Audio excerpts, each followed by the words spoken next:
All right, this was B class, number 6, started with solo jazz. Solo jazz. So, excuse me, last week we finished all the choreography. This week we went back to the beginning. The second time through, the only things that are different are you only do the Susie cues one time. And the other thing is that when you get to the shouts, or the rocks as we're calling them now, you only do 2 rocks on the right. You go 1, 2, and then ba, ba, ba, ba, ba, ba, ba, piano fingers. Okay, so that's 7 runs and then piano fingers. It goes with the music.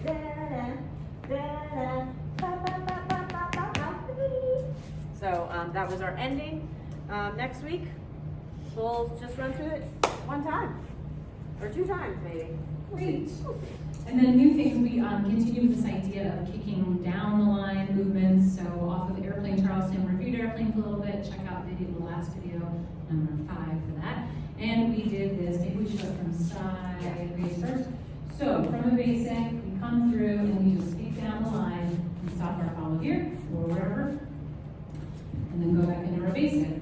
So for these, kicking down the lines, a couple of things. One is I want to make sure as a lead, I have a nice open hand, and I'm not at all suggesting to my follow they should stop here, because you don't want to give them the inclination that they want to stop on that kick through. You want to have an open hand, in fact, one that just even says, hey, keep going this way, just give them a little suggestion of continuing their momentum there. Follows, you want to, as usual, keep your momentum going until you are clearly stopped. So in this case, keep on going with those kick throughs.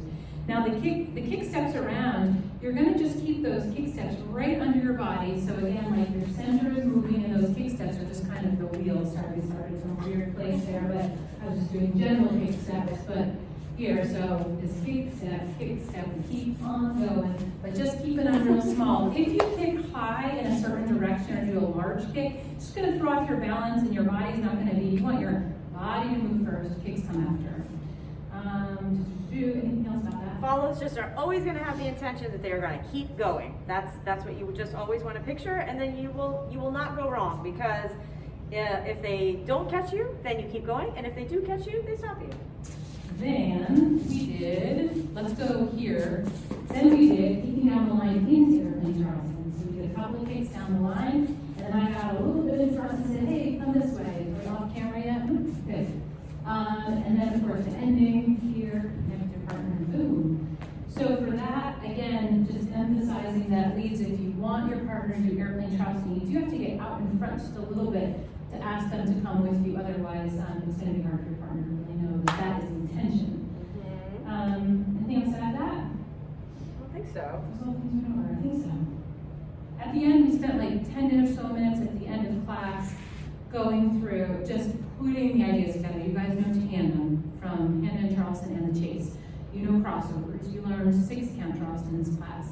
And then of course, now we've done Airplane and it's kicking down the line. So we just spent some time kind of trying to put those things together, but we will keep working on it. Maybe just like the couple of other, it's coming back to me, all the things we talked about, but I think a lot of people's pulses felt pretty irregular in class tonight. People were most successful with these moves, like the kicking down the line, Airplane, etc. These moves where you're having to balance on one foot a lot and having to do all these kick steps. For people who had a small pulse and a really steady frame. If your frame is all over the place loose, it's going to be so hard to connect. And if the pulse is really high up in the air, it's just going to be hard to keep your balance and again connect with your partner. And the same with like giant kicks. Mm-hmm. You know, doing these wild giant kicks, like keeping them down, keeping them all on the same plane, whatever you're doing, Mm-hmm. is going to help you kind of just stay a little more grounded. Thanks, Ashley, you guys.